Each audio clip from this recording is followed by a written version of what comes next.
a lot of people think that if you have a bad breakup or you lose your job, it's okay to go home and have a glass of wine. But if you ask yourself, why am I doing this and how much do I need this?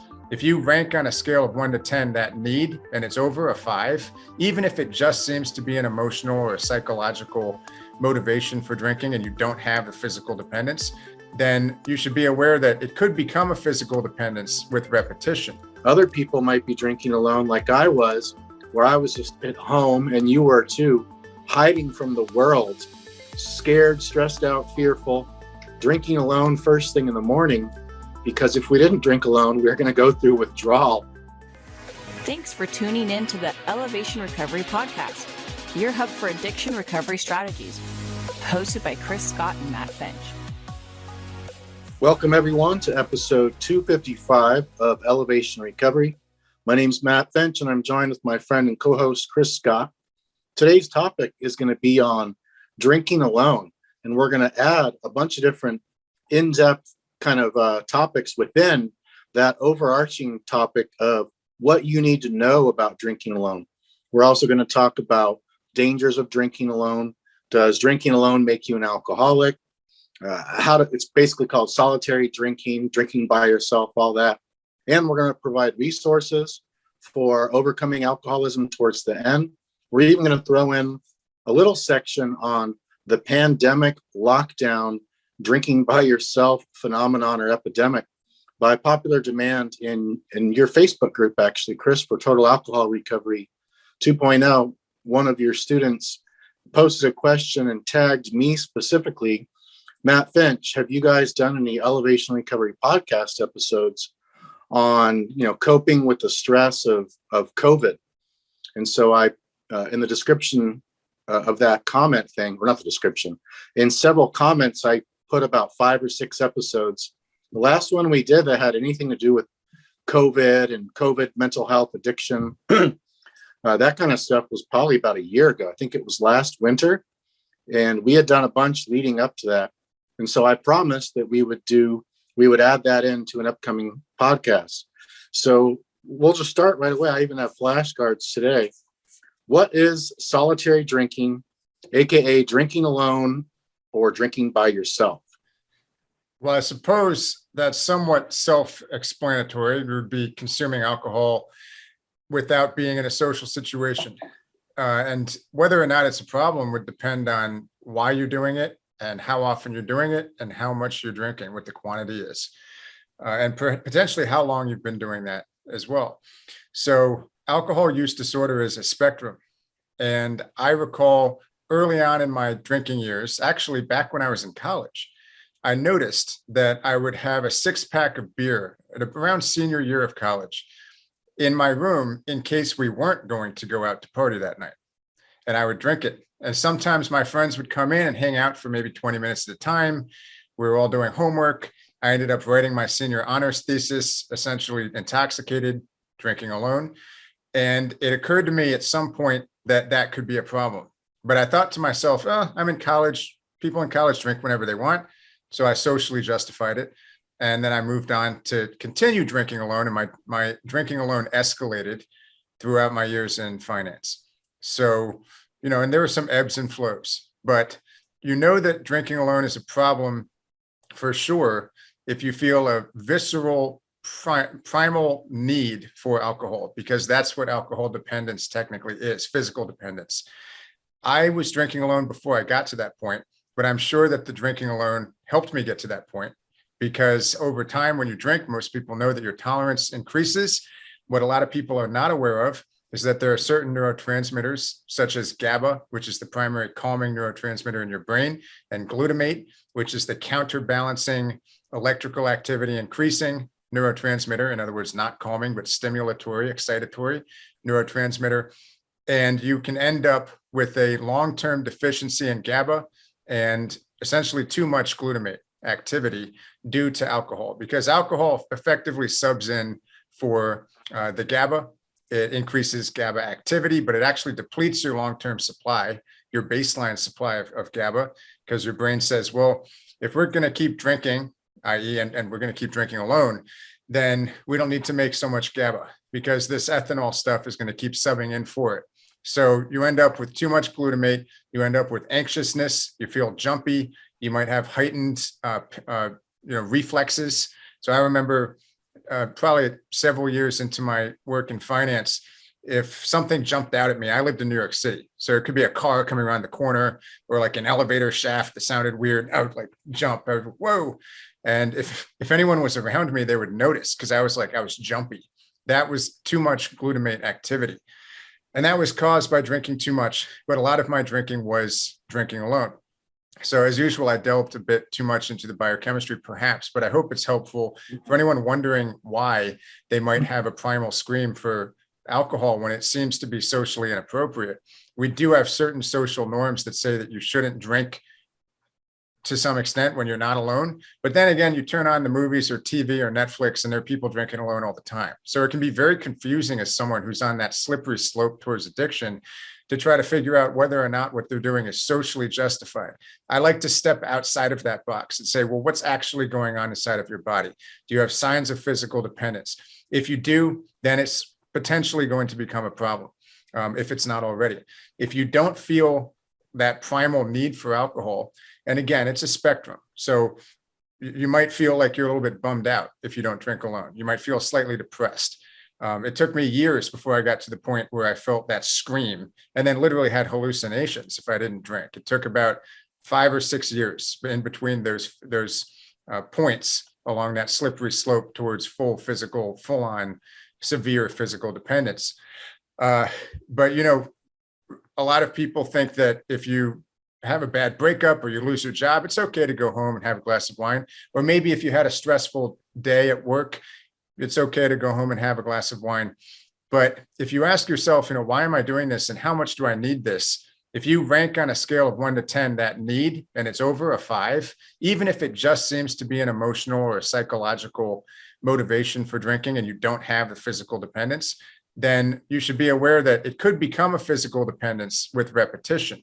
So a primarily emotional or psychological or spiritual issue that's seeming to compel you to drink, if not physically, could eventually result in you feeling physically compelled to drink. So it is a slippery slope. But then again, of course, there are a lot of people who do occasionally drink alone, and it is not a problem for them. So this is not a moral issue. I'm not a prohibitionist. I don't see consuming alcohol, whether alone or socially, as an immoral act. But what we focus on here is addiction. So I think it is crucial to understand, have self-knowledge and understand what's going on inside of your body, inside of your brain, what's going on with your psychology. If you have a social life in which you're drinking a lot already, and then you also drink alone, then you might want to ask yourself, why are you doing that? And the hierarchy of things or the priority list of things in your life, is alcohol, going from a number 30 to a number 10 to a number 1 or 2. If it gets to the point where it's all you think about or all you ruminate about, or if it's in that top 5 at all times, then you might want to keep an eye on it. Yeah, and that's one of the next flashcards is the top reasons. What are the reasons why people drink alone? So embedded within what you just discussed, I started thinking about other questions like, well, why does someone drink alone? Obviously, to change the way they feel. They might even like how they feel already, but they want to feel like they'll know they'll feel once the alcohol hits them. Or they might be using it for, like you said, a breakup or a stressful day at work. But I mean, alcohol, most people don't drink it for the taste, although some do. I think the primary reason most people drink alcohol is because they want to change their state, change the way that their mind and emotions and body all feels. So with, back when I was drinking, I didn't start drinking alone until many, many years after alcohol had first passed my lips. I think probably from the ages of about 14 to probably like 19 or 20. I didn't drink a whole lot back then. I was mostly into marijuana and surfing and video games and downhill skateboarding and hacky sack and all sorts of fun things that provided natural highs. And I was an enhancement smoker with cannabis because surfing, downhill skateboarding, video games, music, guitar, all of that the cannabis enhanced that, although I suffered lots of negative consequences from cannabis too. I can't remember the first time I drank alone, but I remember at the beginning, maybe 19 or 20. And then for, probably the first 2 years of drinking alone, I wasn't doing it because I was stressed out or I was anxious or I was depressed. I would just feel like, I lived back at that point, I lived a half block away from the Pacific Ocean, the end of Del Mar Avenue, just right next to the beautiful cliffs. There was cliffs, a gorgeous spot to watch the sunset, watch the surfers, go surfing, go body surfing for sunset. So, every once in a while, I would feel like getting a pint or sometimes a 40. I'd get an ice cold 40 and I'd brown bag it and I'd go to the bench that was on top of the cliff overlooking the ocean. So I would usually, back then when I was drinking alone, it was just because I wanted something fun to do. I already felt good or okay or even really good, but I just felt like getting a buzz on for the sunset, or I felt like getting a buzz on. I was usually doing something fun and I was not getting hammered typically. Then as 22 came along, I started drinking more and more. Then when I was 23, I was drinking alone a lot, drinking with friends, drinking at bars, at parties, drinking alone too. And then once I got raided by the DEA, all of my friends were avoiding me because, Matt got popped by the Drug Enforcement Agency. No one could get drugs from me anymore, cannabis, which I was selling. So that was most of the people that I hung out with were just using me, it turns out. Because after I got arrested for that, no one wanted to hang out anymore except for a few other buddies that were drinking for me. So some other questions that would go sub underneath that heading I was thinking of is, what is the person drinking alone? How much of that, what type of alcohol are they drinking by themselves? What time of day? Is it like at 6 a.m. before work, or are they drinking alone after work? And why? So what, when, how, and why? Instead of just like you were saying, you're not where no one should drink alone and no one should drink, period. Well, that's not so black and white. It's not a dichotomy of if you drink alone, you're an alcoholic. And if you don't drink alone, then everything's okay. Some people might drink alone and it's not a problem at all. Maybe a couple glasses of wine a week after dinner or something, but they're doing it alone. They're not with anybody. And yet it's not doing any negative consequences to their life. Other people might be drinking alone like I was, where I was just at home, and you were too, hiding from the world, scared, stressed out, fearful, drinking alone first thing in the morning, because if we didn't drink alone, we were going to go through withdrawal. We weren't calling our buddies up, hey, ma'am, I'm about to get sick if I don't start drinking, but I don't want to drink alone. Would you come over here and drink with me? At some point, and probably for you, this is true as well, Chris, I think for most people it is. Certainly was for me. Once somebody gets into problem drinking, I'll talk about myself. When I started to know that I was having problems controlling how much I drank and when I drank, whether I drank alone or not, what time of day I drank, I would start to enforce rules on myself. No drinking after 5 p.m. Then it was no drinking after 12. Then it was, no drinking alone. I tried all these different things. No drinking hard alcohol. No drinking Jack Daniels. No mixing alcohol with pills. All these different rules, and none of them worked at all. Maybe for a day or two, or maybe a week possibly, or usually not longer. And so it was usually just, I was going through this process of trying to control my drinking, but self-imposing and self-enforcing rules was ridiculous, because by that point, once your brain is rewired to crave alcohol and obsess over alcohol, doesn't matter what your conscious rules are, that part of the brain wakes up and the other parts are kind of disabled, eroded, downgraded. Then you mix that with stress or wanting to have fun with people. Well, I guess that wouldn't be drinking alone, but you know what I'm saying? And so then comes the next one is, what are the dangers of drinking alone? Sometimes there's no dangers of drinking alone with a lot of people, but for people such as you and I, we had many dangers. Right. So first of all, there's always a danger or an inherent toxicity in any amount of alcohol. And that's what studies show, is that there is no safe level of alcohol consumption. That's a fact. And it's useful for anyone who's trying to cut down to find a reason to cut down. That could be a number one fact. Second, as you pointed out, the solution to drinking is not to have rules. Rules don't work. I had every rule under the sun. I mean, I had a rule that I would only have tequila when I had Mexican food. So I ended up eating Mexican food, a lot of Mexican food, when I had that rule. There's a Mexican place like a block and a half from my apartment when I lived in New York, and they ended up getting a lot of my money, a lot of which was in tequila. I actually I gave up on that rule then, because I didn't just have the rule, but I got mad. I went, F you to this rule. And I ripped a few shots of tequila before work once, and it felt so good for some reason. Tequila had never felt that good, but it's because breaking my rule, it had become a forbidden fruit, a taboo thing. The solution is to change your biochemistry and to change your beliefs. And in other words, change your perspective. I often say, start accumulating new experiences with a new mindset. It's your mental diet, but it's also physical rehabilitation on a cellular level. None of these things are effectively done by inpatient treatment centers.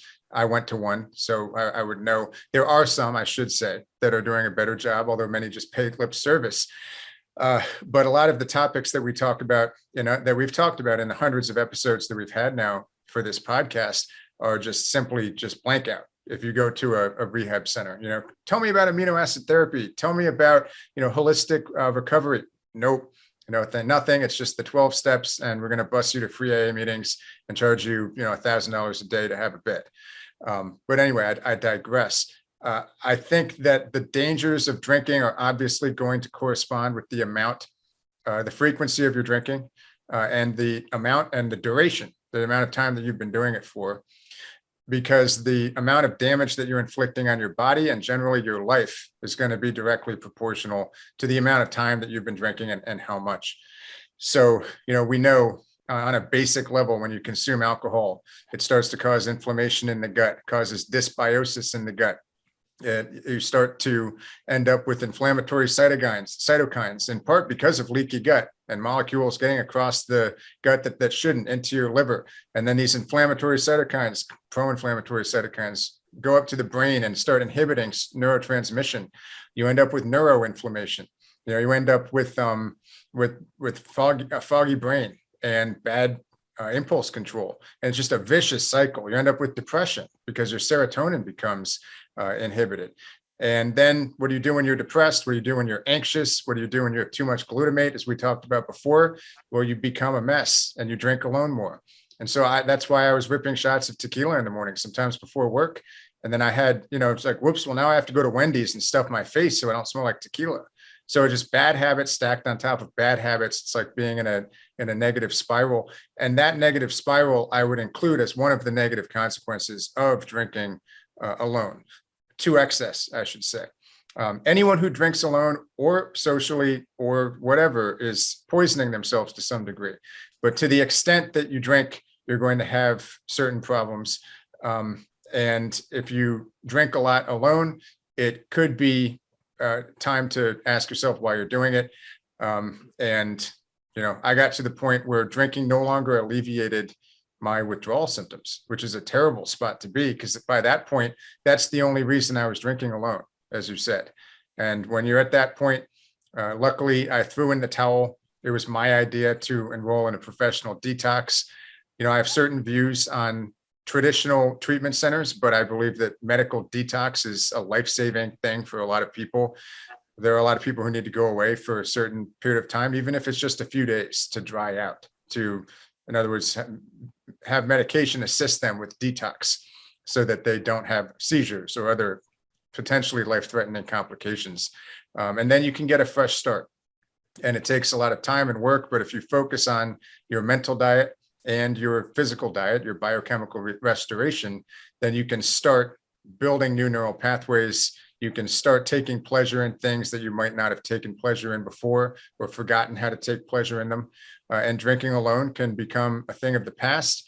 And there's even a possibility for some people, and this is a taboo subject, but I increasingly throw it out there because there's so many people who won't even start on this process unless they, basically they won't start on the process if we tell them that you can never drink again.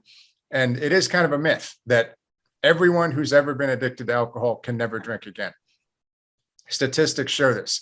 There's a certain number of people, actually, it's like not a negligible percentage of people who eventually drink again later. Most of them decide that it's not worth it. They might they might have lost their taste for alcohol. I've been served accidentally. I can say I'm in that category. And a lot of people find that they can have it sporadically, but that it's not all it's cracked up to be. It's not the substance they remember. And maybe they have it once a year. Maybe they take a sip of champagne, and some people, of course, do get re-addicted. But that's what I think biochemical restoration is for. That's what I think mindset reframing is for. In order to get to that point of transcendence, I think that you need to reframe alcohol as the toxin that it is. And then you rehabilitate yourself to reclaim the freedom to do what you will with that knowledge and with that automatic reaction, such that you're not being led down a rabbit hole or an increasingly negative spiral towards addiction for the rest of your life. It doesn't have to be like that. So for a lot of people, an indefinite break is necessary. Medical detox is necessary, but you don't have to focus too much on lifelong abstinence, in my opinion. Right. That's why I love that saying. And also, don't like. I both love and dislike the saying of just one day at a time. But it does make a lot of sense, rather than I can never drink again forever. That the way of just for today. In NA, it's just for today. In AA, it's one day at a time. And then people can actually create their own kind of phrases too. It doesn't have to be exact. It can just be, somebody can reframe it for their own personal life and situation of, okay, maybe it's 1 week at a time. Maybe it's one day at a time. Oftentimes at the meetings, when you first get in there, people say it's like 1 minute at a time or 1 hour at a time. And that's a lot more present moment focused. That's a lot more kind of accepting, and that's truly surrendering, where, okay, I'm just going to focus on not drinking today. Then people don't get overwhelmed with the whole rest of my life. What if this happens? It's not really logical to think about it over the span of your whole life too. Who knows what things are going to be like 10 years from now, 5 years from now, 20 years from now. People don't know what they're going to be like, what their life's going to be like, what society's going to be like, if we'll even have alcohol, if they've created a bunch of cures that they can just tweak your genetics a little bit or take out some certain brain cells or implant something.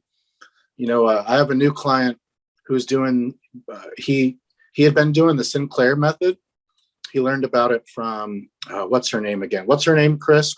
Claudia Christian. So he watched her TED Talk and was like, wow, this looks great. So he signed up for the Sinclair method.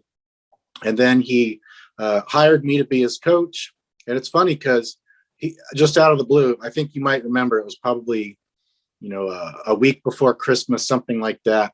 And I was like, oh, I got a new fit recovery coaching client. And it was no one that even talked to me on the phone or emailed me. He just found one of the coaching pages and bought a package. And anyways, he had listened to our podcast and loved it. And he got kicked out of AA. They can't kick you out, but his sponsor said, you can't come back here anymore because you're doing something that's not, part of this program. Naltrexone, it's not psychoactive whatsoever. And I know personally people, I don't hang out with them anymore, but I know so many people that go to AA meetings that are on painkillers, are on all sorts of psych meds, psychoactive medications. And so I couldn't believe that his sponsor said, you can't come back here anymore. I can't be your sponsor. You're not allowed here. I was like, wow, holy moly. That's just so militant. That's not just big book thumping. That's like taking the philosophy into your own hands and being a total tyrannical dictator. Like, who made him the leader of AA? So anyways, where was I going with that? Oh yeah. Turns out the Sinclair method is turning off that or giving him a part in his brain that he didn't used to have. When you and I first met, Chris, not too long after that, I wrote a guest post for your Fit Recovery blog. and it was on something like, why can't I stop drinking once I start? And I was talking about how a lot of people get to either start with that, or they get to the point more typically to where they start drinking. And even though they want to have one or two or three, probably, and no more, as soon as they start drinking, it could be 9 p.m. at the bar, and you only want to go have two with your buddies, or drinking alone in this situation. You want to go have 2 drinks at the bar alone. You have work at 6 a.m. the next morning. You got to wake up at 5 a.m. So you're like, I can't have any more than 2. I got to be home by 10 p.m. latest, or 9:30. But despite all his best efforts, as soon as the alcohol starts to go down, you keep drinking. This used to happen to me. This would happen to the client I'm talking about. Start drinking. Then all of a sudden, 10 p.m. comes along. 11 p.m. comes along. You've had 6 beers. Here it is, 1 a.m., getting close to closing time, and you've had like a 12-pack, or you've had a bunch of mixed drinks and shots. You met a bunch of people there and started having fun. Then all of a sudden, you're hungover like hell the next morning. What happened? I was only going for 2. They don't have the buzzards, bells, and whistles alarm system, an innate default alarm mechanism telling you, okay, you've had 2 beers, 9 p.m., time to go. Once people start drinking that are in this certain category of people, drinking eventually with them disables those alarm systems where other people can go, I'm going to have 1 or 2 and go home. They're able to do that. Some of us lost that ability somewhere down our drinking time, somewhere down our drinking careers, if you call it. And that would happen to me all the time. I didn't have those alarms going off. I would constantly put myself in these horribly dangerous to utterly stupid situations. So he said with the Sinclair method that he's using, now he can go to the bar, and like recently for the past probably month and a half, I think he's been on it. He's only had a bunch of alcohol, like 6 or more on a few occasions. Most times he's able to have between 2 and 4 beers with a meal, and then all of a sudden he'll stop drinking. The last time he was saying after 2 beers and eating dinner at a bar and grill, he was like, I'm kind of over this. Like, I don't feel like being here anymore. And he just left. And he said that never happened before he started doing the naltrexone therapy with the Sinclair method. So that medicine for his biochemistry and situation reinstalled in his brain the bells, buzzards, alarm system, whistles going off in his head like, hey, this is not cool. I want to go home. This is where before it was like this automatic thing that start drinking alcohol, then alarms don't go off. So just wanted to put that in. Well, yeah, I want to zoom in on something that I think is probably especially pertinent for people today, which is the phenomenon of drinking alone, because suddenly you can work from home and it doesn't matter how you look in the morning. Maybe you have a Zoom call, but you can, turn off the camera if your eyes are bloodshot or whatever. And it doesn't seem like a big deal. It seems like you deserve it because it's been a hard year, and whatever, depending on where people live, there's certain restrictions on what you can do, even, to this day. And it seems like a potent stress reliever, which alcohol pharmacologically doesn't relieve stress. It actually, and overall, it vastly increases stress. So I'm going to give some free ammo for anyone who's in this situation, and free ammo for belief system change, and hopefully an incentive to try biochemical repair as well, nutrient repair. But if you've ever used an Oura ring or a Whoop strap or an Apple Watch or anything that tracks your heart rate, and then you drink, you'll know that your heart rate is much higher on nights after you drink. I found this with clients because I've started recommending to private clients, coaching clients for fit recovery, who have these devices, like pay special attention to a couple things: your deep sleep, your REM sleep, and your heart rate. And on nights that they drink, usually in the beginning of coaching, for those who are still drinking, because there are some people who just want to feel better, that maybe they've quit drinking, but they're deficient in neurotransmitters. But on nights that people drink, they'll wake up the next morning, feel unrested, and they'll notice that their deep sleep and or REM sleep was obliterated in a directly proportional way to the amount that they drank, and that their heart rate was way higher than it should have been. And, that's not a coincidence. I wish that I'd had one of these devices back when I drank, because I used to wake up and go, damn it, why am I not rested? I slept for 10 hours. I feel like dog shit. What's going on? Now I have to, try to get my belt over my swollen stomach, and shave my swollen neck. It was always right under here. I had like a gobbler when I drank, and I was Both of your 55. necks. It was terrible. It was like a fat gobbler thing. And it's just terrible. And my heart rate would be going too fast, and I'd feel jumpy. I would hope that I didn't have a meeting that morning. But even if I only had a Zoom meeting, if I asked myself a thought experiment, like, yes, a lot of my anxiety was about having to physically go into work, but would my experience really have been better or more relaxing if I just drank and hung out on my couch? And the answer is no, because I did a lot of drinking on my couch and I could not relax. I had a phenomenon called nervous exhaustion, which is terrible.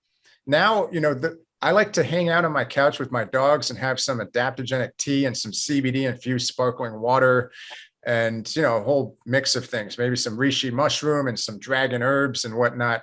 Maybe go in the infrared sauna that I got during the little lockdown phase here, so I wouldn't kind of go crazy. I can't imagine how crazy I would have gone if I was drinking during this pandemic, because I remember how crazy I went when there wasn't a pandemic. But I'm not saying that the pandemic is something that would have made me drink. What I'm saying is that the alcohol makes a stressful situation 100 times worse, because it keeps you from resting. And sleep is our emotional therapy. It's like our inbuilt evolutionary emotional therapy. That's what they found. A wonderful book called Why We Sleep by Matthew Walker, PhD.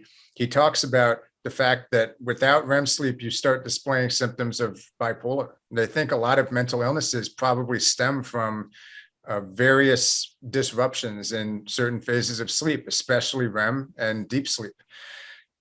So by drinking, you're disrupting those. He also says in that book that just one drink can severely inhibit REM sleep. We know from other studies that just one drink can decrease physical recovery from exercise by up to 30%.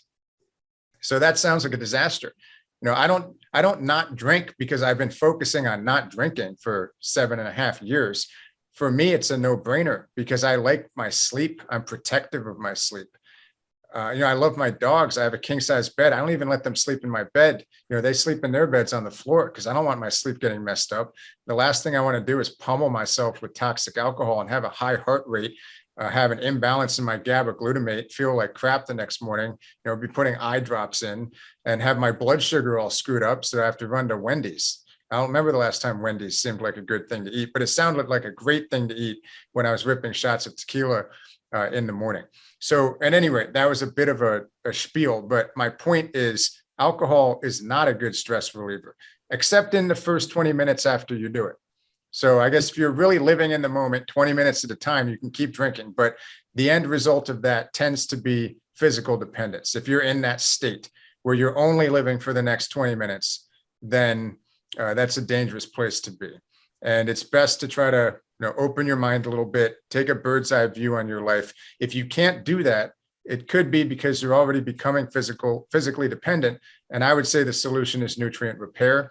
And also in conjunction with that, doing some psychological reframing, some cognitive reappraisals, as some people might call it, starting to look at your life differently. But also know that this is a sort of addiction generally is a psychological deception.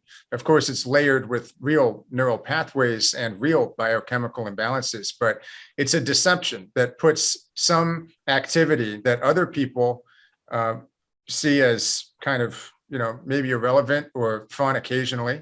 That's how I see shopping or eating. There are all sorts of things that are addictions for people. Some people have compulsive hand washing. I like washing my hands. I don't feel compelled to do it. And I think there's a parallel there with the OCD and addiction as well. But the solution is to try to rewire your brain, rebalance your biochemistry, reset your beliefs. And if necessary, take some time to really de-stress, be kind to yourself, be compassionate to yourself, treat yourself the same way you would a friend who had an issue and was earnestly trying to figure it out. and you can figure it out. It's not something that needs to be an intractable problem for the rest of your life. Awesome. Well put. That brings us to, I'm glad that you mentioned the pandemic. That brings us to the next index card, how the pandemic lockdown solitary drinking phenomenon happened. And it happened early on too. I remember you had said some research, I'm not sure if you remember it, early in, maybe a couple months after the 2 weeks to flatten the curve got extended, there was new research that had come out, maybe it was longer than a few months after, saying how I think more than 50% of mothers that were homeschooling their kids were drinking at home. Maybe it was drinking, just something along those lines. And of course, the statistics have just gone up and up and up, with even people, professionals, lawyers, doctors, people that are doing tele-legal stuff, telehealth, where they're working from home, not interacting with people. It has enabled people to be able to drink more alcohol or use more drugs because they don't have to drive into the office and traffic in the morning. They don't have to drive the next day. A lot of people could be in their pajamas. And so that made drinking alone at home much more conducive, much easier to do, where if you got to get up every day and put on, shower and shave and put on clothes and drive to work and be around other people, people are going to be much more cognizant the day before in most situations, unless they have severe alcohol use disorder, in which case they're probably just drinking throughout the day to avoid getting sick. But yeah, I definitely wanted to throw this one in here because when it comes to drinking alone, drinking by yourself, this solitary drinking, we, at least in America, and I'm sure many other countries as well, many other places in the world, Australia, the UK, and so many other places, this pandemic that has just gone on for we're coming up on 2 years now. I don't think there's ever been more people in the world with alcohol use disorder and people that have been drinking alone at any other time in history, most likely. Yeah, absolutely. Someone sent me a meme, probably, it could have been a year ago, but it was kind of funny, but it was also kind of sad. And it was like a kid's work from home playset. And it was like there was a little desk and a little fake laptop, and then a little wine glass and a fake bottle of wine, with some and I think one of the wine glasses might have been broken or something out of frustration, break the wine glass. And I mean, I think that's a sort of a commentary on the state of society during the COVID lockdowns. With female, I know professional female alcohol addiction rate had already increased by 50% in the years leading up to the pandemic. And I think it went from 8.5%, 9% to 13 or so percent. And so now who knows what it is? I don't know the last time that I've checked these rates. So I don't want to say numbers, because even if it's only been a few months, the rate of change right now and deterioration is probably potentially exponential, but the alcohol sales rates are through the roof. The rates of people drinking alone through the roof. I think at some point I saw it was like 50% of people, you might have said that statistic, and I don't know what it is now, where they answered yes to do you tend to drink alone during your working hours? Just half of all people. And I don't know if that was in America or globally. And then, the rate of people drinking more than they're used to has gone up. I think for the first time in history, sales of liquor have actually exceeded beer sales. And so don't quote me on that, because I don't know I can't recall the exact study, and it could be wrong. And I also suspect that it might not be hard liquor per se, but it could be things like, where is everyone drinking now? The carbonated, the sparkling water is spiked with vodka or whatever they put out. It's malt liquor. Seems gross, but everyone's drinking that now. So maybe that's why. Maybe that tilted it in. Maybe it is hard liquor in there. I don't know. But anyway, that's kind of interesting that, most people were drinking beers back to medieval times. People were drinking ale because they couldn't drink the water. Now, all of a sudden, you have more people drinking hard alcohol or stuff classified as that than beer. Probably not a good thing. Wine Spirits. sales are spirits, right? We know that alcohol has been classified as a necessity for places with lockdown restrictions, and so there are all sorts of interesting statistics out. What I worry about now is something that we've discussed before on the podcast. It's that there is an epidemic of people who, if they don't need help now, if they haven't hit so-called rock bottom, not that you need to hit rock bottom to change your behavior or repair your biochemistry. It's never too early or too late. But there are a lot of people who are on their way, and eventually we could see some kind of crash. And, it's not helpful now that the economy doesn't seem to be in the most stable of spots, I guess, depending on who you talk to or where they're from. But, there's a lot of hesitation to seek help for whatever reason. And that's generally not a good thing. I was hesitant during a relatively good economic time to seek help because it just seemed inconvenient. I didn't want to take time out of my day-to-day. If I could go back to myself then and say, look, get help now, go to professional detox, you're going to figure it out. Like when you earnestly try to do something good, very rarely does something bad come out of that. And as I think it was Jordan Peterson who said, when you earnestly try to pursue, and I'm paraphrasing, when you earnestly try your best to pursue things that are good, then the universe tends to reconfigure itself such that those things become more accessible to you. And I thought my world was over, in 2014 when I decided to quit drinking and detox, and I basically lost my job. It was kind of mutual. I was relieved that they didn't want me back. But I thought, this is it. Like, my life's over, but at least I get to live. And now I look back at my life that I thought was glamorous then, and I think that was such an empty shell of a life. I had no idea.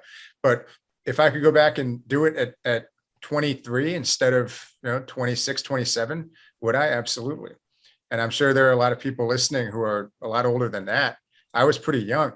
I had a relatively short, a decade long, but extremely intense period of alcohol addiction.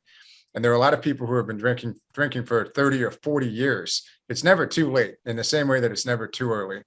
And if you're one of those people who got caught off guard totally by this pandemic, first of all, know that you're not alone, because there are a ton of people in your shoes. A lot of people probably aren't admitting it. But it's not a bad idea to put your life on hold and figure out yourself. That's a potential benefit, actually, of the work from home environment, is that it might actually be easier than before to less conspicuously get help for a problem. And there are online courses, and of course, some people do need to go away for a while, but this is what we do. We hope to reach people over podcasts. I like to say that we provide entertainment for people folding their socks, because that's usually when I'm listening to podcasts. But a podcast can change your life. An online course can change your life. Supplements can change your life. Be proactive, be positive, and be patient.